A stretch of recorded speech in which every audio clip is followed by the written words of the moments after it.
name is Julie Hoefnagels, and I would like to thank the committee for hearing testimonies on this important subject.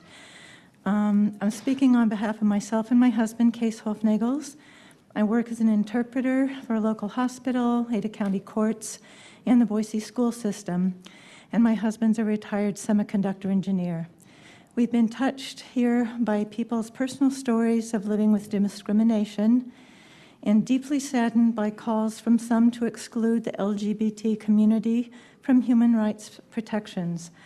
I believe that the sentiment behind most of the impassioned pleas to vote no on Add the Words is simply fear and fear of the unfamiliar. I hope that hearing the testimonies of so many LGBT people and their supporters and families over the past 3 days will have made the unfamiliar a little more familiar. When I was 19, my closest childhood friend came out to me as gay after our first year away from home at separate colleges. Because of my religion at the time, I judged her for it and we drifted apart. But she always stayed in contact, and gradually, as the years passed, my unreasoned fear disappeared.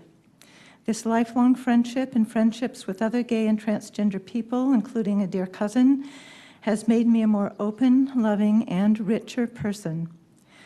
I see the condemnation of gays and resistance to giving them protection under the law as a clear parallel with the other great civil rights issues of our age, freeing the slaves, giving them the vote, and giving women the vote.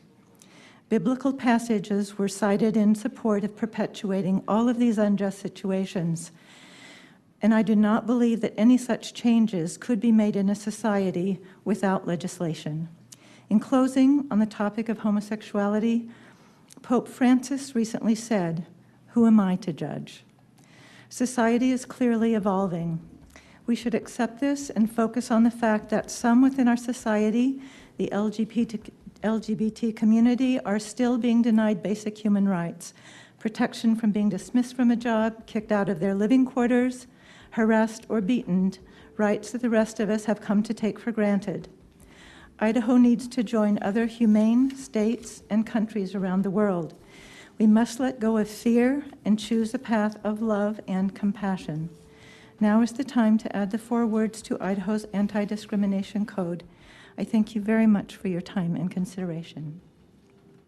Are there questions? Thank you.